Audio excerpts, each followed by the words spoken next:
Саламатсыздарбы, күндүн маанилүү окуялары менен тааныштырып, эфирде Ош Бирим жаңылыктары, студияда кызматта мен Айжамал Олжобай кызы, кутмандуу кечиңиздер менен. Алгач бүгүнкү чыгарылыштан кыскача түрмөк. Араван райондук милициясынын кызматкери кызматынан пайдаланып, жай тургунду сабап салган. Өлкөдө ичеги карын илдетине чалдыккандардын саны өсүүдө. Ош шаардык төрөт үйүндөгү учурдагы абал кандай? Дастан Сарыгулов улуттук коопсуздук комитетине камалды. Араван райондук милициясынын 10-чу бөлүмүнүн ыкчам кызматкери кызматынан пайдаланып, жай тургунду сабаганы кабарланууда. Окуя 9-июнь күнү эртең менен Төлөкөн айыл өкмөтүндө болгон. Милицияга учурда эки тарап тең арыз жазышкан. Толугураак кабарчыбыздын материалында. 9-июнь күнү эртең саат 8-дерде, ровно 8-дерде. Жабырлануучу Умар Мамажунусовдун айтымында ал Төлөкөн айыл өкмөтүнүн Коргон айылында үй салып жаткан бир тууган эжесине жардам берип жүргөн. 9-июнь күнү эртең менен аларга коңшу жашаган Араван райондук милициядагы 10-чу бөлүмдүн кызматкери Ислам Орозов усталардын унааларын анын дарбазасына жакын койбоону талап кылып сөгүнгөн. Мамажунусов ага сөгүнбөй сүйлөөнү айткан. Натыйжада милиция кызматкери ага кол көтөргөн. Мен өкмөттүн адамымын дейт. Билесизби дейт. А сиз өкмөттүн адамы болсоңуз, мен Кудайдын адамымын, мен билбейм, сизди тааныбайм. Десем бир урду. Бир урганда эле анан мен да өзүмө кичине мындай өзүмдү коргош үчүн да асылдым да. Эми жакасынан туруп көкүрөгүнө түрттүм ушундай. Турсам анан кийин эле эмелер келип калды, көргөндөр, усталар келип бөлүштүрсө болбой эле мен ким экенимди билбейсиң, сен тааныбайсың деп эле ада эле эметип баягында муунтуп эметип мен кое бердим. Кое берсем ушундай муунтуп туруп алып ушундай көкүрөгүн кагат да, мен ким экенимди тааныбайсың депчи. Бөлүштүрүп анан кайтып ишине кетип атканда алам чалды да, ал адам да, Ислам. Мынерде бир жетим бар экен, келип сүйлөшүп койгула. Дедил, ал жолдун өдөңкү жолуна салып кетти, ал кеткенден 5 мүнөткө жетпей эле бир эки машина келди. Сен ушундай кол көтөрө турган болуп калгансың ушундай кишилерге, сен ушундай иштеген, ошо үкөлөрдүн немесинен уктум да, менчи өзү. О милиция экенин мен мурун билген эмесмин, органда иштейм. Сен ушундай органдын адамдарына кол көтөрө турган болуп калгансың. Ошол үкөлөрү же кандай бала, 4 бала да. Ушундай спортивный формада баягындай балдар. Мушташтан кийин Мамажунусовдун оозу айрылып, баш мээси чайкалып, ички органдары жабыр тарткан. Учурда ал Ош шаардык ооруканада амбулатордук түрдө дарыланууда. Жабырлануучу Ош облустук прокуратурага, акыйкатчынын Оштогу өкүлүнө, Кара Суу райондук милицияга арыз жазган. Окуядан 4 күн өтсө да азырынча жооп жок. Кандай гана болбосун, менин көз карашымда тиги баланын кече Мамажунусов Умар уку тебеленген. Аны канчалык деңгээлде айыптуу болсун, канчалык деңгээлде орой сүйлөсүн, одоно мамиле кылсын, аны эч ким урбаш керек болчу. Урганга эч кимдин акысы жок. Ошондуктан эми тергөө бардыгын ордоруна коет деп ойлойм.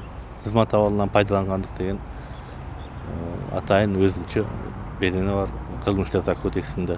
Мен ойлойм, эгер кылмыш иши козголсо, бул статья сөзсүз кошумча болот. Тигин ургандыгына бул статья кошумча болот. Милициянын айтымында жабырлануучу Умар Мамажунусов менен кошо 10-чу бөлүмдүн кызматкери Ислам Орозов дагы жабыр тарткан тургун катары Кара Суу райондук милицияга арыз жазган. Милициянын берген маалыматында окуя боюнча азырынча кылмыш иши козголо элек. Ошол эле күнү Кара Суу райондук иштер бөлүмүнө экөөнү тең арыз катталган. Бул жерде ошол милиция кызматкери болсо мага карата ошо усталар менен биргелеп кол көтөрдү, денеме залал келтирди деп ал жазган.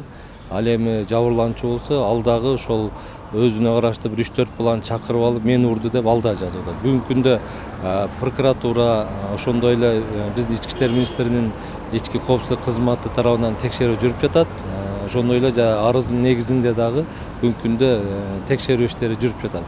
Окуя боюнча Ош облустук прокуратурасы маалымат берүүдөн баш тартып, сурообузду жоопсуз калтырса, ал эми Араван райондук милициянын ыкчам өкүлү Ислам Орозовдун өзүнөн пикир алууга мүмкүн болгон жок. Окуялар көргөзгөндөй, буга чейин милиция кызматкерлери аралашкан жаңжалдар белгисиз себептерден улам аягына чыкпай келген. Арген Нуров, Талгат Акылбек уулу, Ош Бирим жаңылыктары. Дастан Сарыгулов Улуттук коопсуздук комитетине камалды. Ал бийликти күч менен басып алууга аракет жасоо тууралуу кылмыш иштин негизинде жаңы ачылган жагдайларга байланыштуу шектүү катары кармалганын, УКМКнын убактылуу кармоочу жайына камалганын бүгүн аталган мекемеден кабарлашты. Ошону менен катар аталган орган учурда Камеко, Кумтор Оперейтинг, Кумтор Голд, Центара Голд компанияларынын мурдагы президенти Леонардо Хоменюктун Сарыгулов Кыргыз алтындын башчысы болуп турганда коррупциялык иштерге барганы тууралуу көрсөтмөлөрүн талдап жатканын кабарлоодо. Мекеменин белгилешинче, Кумтор долбооруна байланыштуу тергөө мурдагы президенттер Аскар Акаев жана Курманбек Бакиевдин тегерегиндегилердин бир катар каршылыктарына дуушар болгон. Ошондуктан быйыл март айында бийликти басып алуу планы Кумтор долбоорундагы коррупциялык иштердин ашкере болушуна жол бербөө максатын көздөгөн деген версия каралууда. 69 жаштагы Дастан Сарыгулов 1992-1999 жылдары Кыргыз алтын мамлекеттик концернин жетектеп, Кумтор долбоорунун куратору болуп иштеген.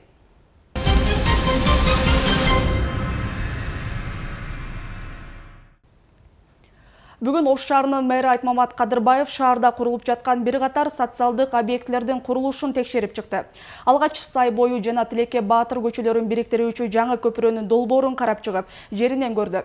Ошондой эле Сай бою көчөсүндө жайгашкан бокс жана оор атлетика спорт мектебинин жатаканасы жана ашканасынын курулушун көрүп чыкты. Аны менен катар Курманжандатка аймактык кеңеши менен Туран аймагын бириктирген көпүрөнүн курулушун текшерди. Кала башчысы шаардын социалдык экономикалык жактан өнүктүрүүдө мэрия тараптан бардык күч аракеттер жумшалып жаткандыгын билдирди. Кыргыз Республикасынын президенти Алмазбек Атамбаев бүгүн өлкөнүн тышкы иштер министри Эрлан Абдылдаевди кабыл алды. Жолугушууда мамлекет башчысы соңку кезде өткөн тышкы саясий иш-чаралардын, анын ичинде жогорку Евразиялык экономикалык кеңештин жана көз карандысыз мамлекеттер шериктештигине мүчө өлкөлөрдүн өкмөт башчыларынын кеңешинин жыйынтыктары боюнча жетишилген макулдашуулар менен келишимдерди жүзөгө ашыруу боюнча кабыл алынып жаткан чаралар тууралуу маалыматты укту. Эрлан Абдылдаев жакынкы мезгилге мелженген тышкы саясий иш-чараларга даярдык иштери тууралуу айтып берди. Алмазбек Атамбаев тышкы иштер министрлигине өлкөнүн улуттук жана экономикалык кызыкчылыктарын эске алуу жетишилген келишимдерди өз маалында аткарууну тапшырды.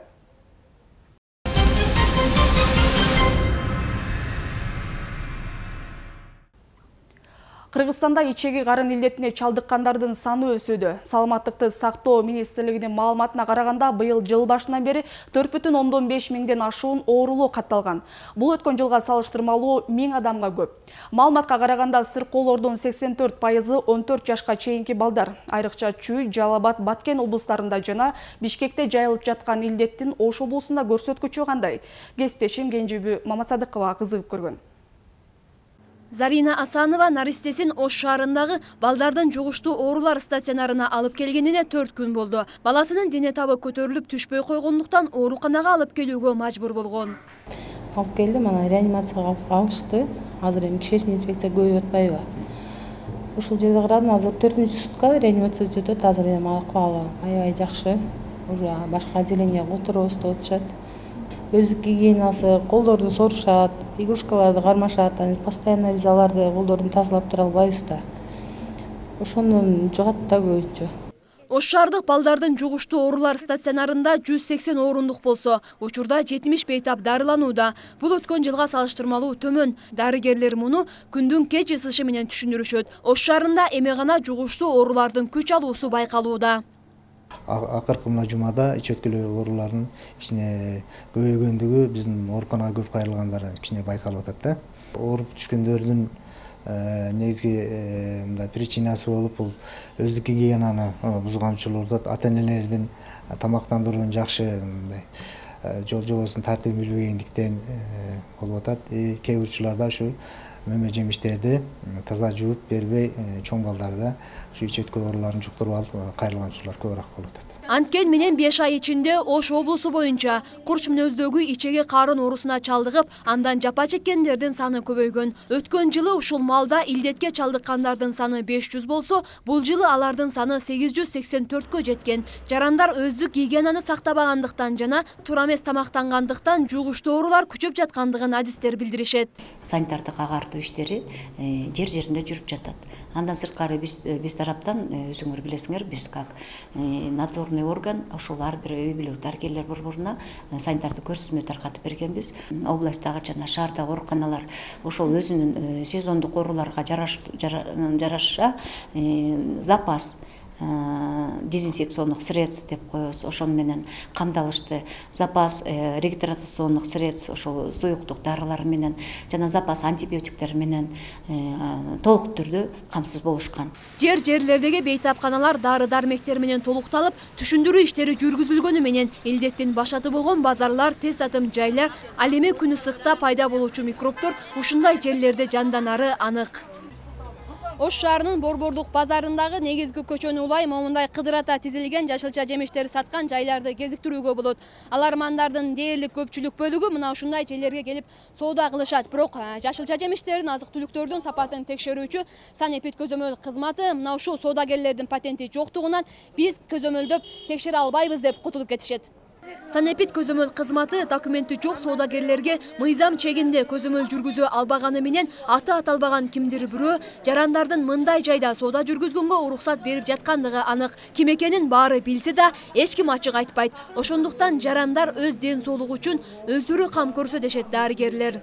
Базардагы азыркы сатылып жаткан бардык тамак аш аябай азыркы учурда коркунучтуу турат. Анткени ал жерде санитардык гигиеналык тартиптер сакталбайт. Салаттар мисалы ачык сатылат, нандар көчө боюнда чаң болуп сатылат. Эттер мисалы жер жемиштерди биринчиден аябай тазалап, жууп, кайнак суу менен чайкап жеш керек. Ачык сатылып аткан салаттарды жана пирожки, беляши дегендерди, тез бышат турган нерселерди эч убакта көчөдөн колдонууга болбойт. Анткени ал жерде ар кандай микробдор жугуп калышы мүмкүн.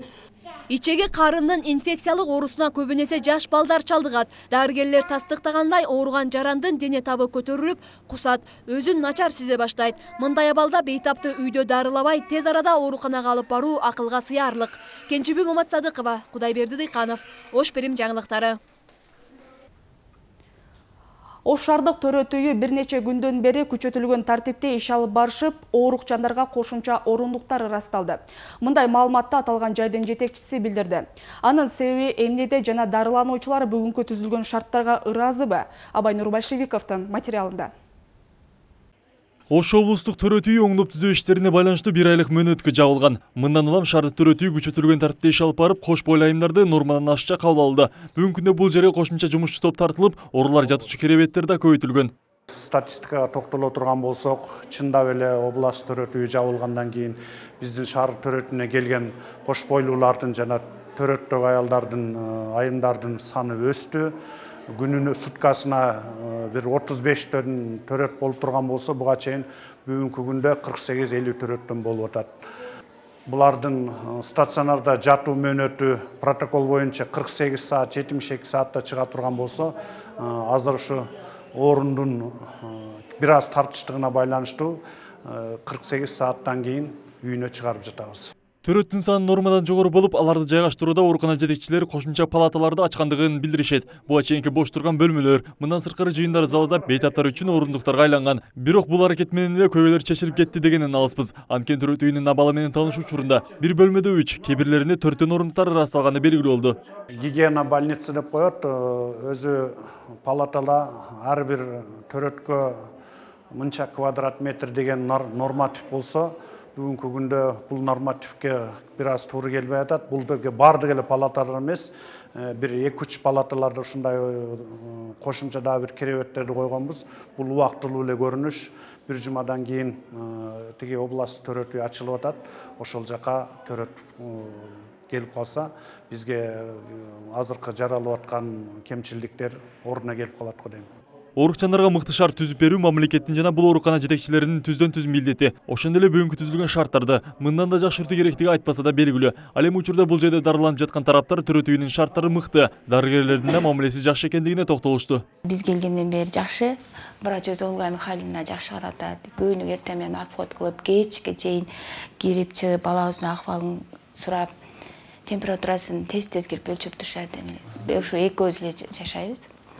бардыгы таза, мына жердеги санитар кежелер тыгынбай келип тазалап, тазалыкты жакшы сактайт экен. Бүгүнкү биздин төрөтүүнүн шарттары менен таанышуубуз канчалык деңгээлде реалдуу көрүнүштү тартуулайт азырынча айта албайбыз. Эгерде оорукана жетекчилиги бизге жакшысын көрсөтүп, жаманын жашырып калууну ниет кылса, алда акыры бир күн белгилүү болору бышык. Анткени шибегени капка эч ким каталган эмес. Ал эми ар дайым эле мына ушундай жакшы деңгээлде иш алып барылып турган болсо, элдин алкышына алынышы кеп эмес. Абай Нурбашевиков, Бектели Акылбек уулу, Ош Прим жаңылыктары. Ал эми азыр дүйнөдө болуп жаткан соңку жаңылыктар менен таанышып алыңыздар.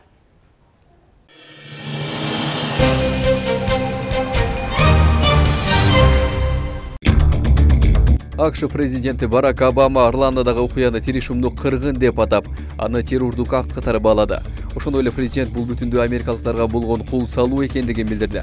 Акыркы маалыматтарга караганда, АКШнын Флорида штатынын Орландо шаарында кумсалардын түнкү клубунда катышуудан 50 адам набыт болуп, 53-ü жаракат алды. Кылмышкер өтө мыкты куралданган согуштук мылтык, тапанча жана жардыргыч зат алып жүргөн. Алгач түнкү саат 2-лер чамасында ал көңүл ачуучу клубда ук чыгарып, андан соң тышка чыгып, окуяны жайгаруу үчүн чакырылган полициянын 9 кызматкери менен атышкан. Мындан кийин клубка кайрадан кирип 30дай адамды барымта калган. Алар түгөл куткарылды. Кол салган адам өлтүрүлдү. Күч түзүмдөрүндөгүлөр ок аткан адам Омар Матин аттуу ууган улутундагы АКШ жараны экенин айтышууда. Анын радикал ислам топтору менен байланышы такталууда. ФБР өкүлү бул окуя террордук акт катары иликтенерин билдирди. Казакстандын Актөбө шаарындагы кул салууга шектелген адамдардын бардыгы кармалды. Казакстандын улуттук коопсуздук комитетинин басма сөз кызматы билдиргендей, жекшембиге караган түнү дагы 3 киши колго түшкөн. 5-июнда Актөбөдө белгисиз адамдардын тобу курал саткан 2 дүкөнгө жана аскердик бөлүккө кол салган. Чабуулдун натыйжасында 7 адам каза тапкан. Бийлик бул окуяны теракт катары баалаган. Тартип сакчылары кол салган 13 адамды жок кылып, 9-ун кармаган. 6-усуна издөө жарыяланган. Жума күнү атайын кызмат жүргүзгөн операция учурунда дагы 5 шектүү адам өлтүрүлгөндүгү кабарланган. 200-гө жакын адам Украинанын Москвадагы элчилигинин алдында акция өткөрүштү. ТАСС билдиргендей, активисттер Украинага каршы чакырык таштап, элчиликтин имаратына жумуртка менен фаерлерди ыргытышкан. Окуя 20 мүнөткө жакын созулган, анын катышуучулары кармалган жок. Акция украиналык активисттердин Одессадагы иш аракеттерине нааразычылык билдирүү максатында өткөрүлгөндүгү кабарланууда. Буга чейин украиналык активисттердин тобу Одессадагы орусиялык башкы консулдукта Орусиянын күнүнө арналган иш чараны өткөрүүгө тоскоолдук жаратышкан. Алар имаратты көздөй жумуртка менен картошка ыргытышкан. Ошондой консулдуктун маңдайында 2 дарга асуучу жайды орнотушкан. Полиция эч кимди кармаган эмес. Башкы консул Валерий Катулкин акцияга Орусияда тыюу салынган правый сектор менен Азов жаранды корпусунун өкүлдөрү катышкандыгын билдирген. Футбол ассоциацияларынын Европалык союзу эгер Орусиялык жана Англиянын сүрөөчүлөрү мындан ары дагы башаламандыктарга катышса, эки өлкөнүн футбол командаларынын оюндан четтетүүсү мүмкүн. УЕФА Марсельдеги англиялык фанаттар менен кагылыштан соң орус футбол көрөрмандарына карата дисциплинардык иш козгоду. Associated Press агенттиги маалымдагандай, иш расизм, массалык башаламандыкка катышуу жана пиротехниканы колдонуу үчүн ачылган. Англиялык көрөрмандарга карата кылмыш иш ачылган жок. Европа футбол чемпионатынын алкагында Орусия жана Англиянын курамаларынын беттешинен кийинки көрөрмандардын кагылышынан 30дан ашык адам жаракат алды. 50 жаштагы британ жараны өтө оор абалда ооруканада жатат. Башаламандыкты токтотуу үчүн полиция көздөн жаш агызчу газ колдонду. Бир нече көрөрман кармалды. Марсельдеги Орусиянын консулдугунан кармалгандардын арасында кеминде бир орусиялык жаран бар экенин билдирди. Беттеш аяктагандан соң бир нече орус көрөрмандары стадиондун англис фанаттары турган бөлүгүнө барып чыр чыгарган. Испаниядагы Уэск шаарындагы көчөлөрдө бир короо кой сейилдеп жүргөн. Маалыматка караганда, чабанчы уктап жатканда бир короо кой шаарды аралап жүрө беришкен. Аны көргөн жергиликтүү жашоочулар тынчсызданып жатканын билдиришип, полицияга кайрылышкан. Койлордун саны 1000ден ашкан жана алар кароосуз калгандыктан шаардагы көчөлөргө чыгып алышкан. Ага чейин жаныбарлар кадимкидей жайытта жүрүшкөн. Бирок аларды багып жүргөн чабанчы уктап кеткен, ошондо алар сейилдеп кеткен. Шаардагы кайгул кызматы эртең мененки саат 7ге чейин көчөдөгү 1300 койду топтоп чабанчысына жеткирип берген.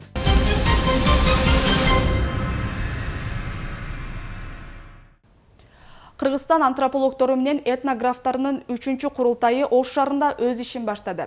Буга чейин өткөрүлгөн курултайга жергиликтүү антропологтор жана этнологдор катышкан болсо, бүгүнкү курултайга чет өлкөлүктөр да катышып отурат.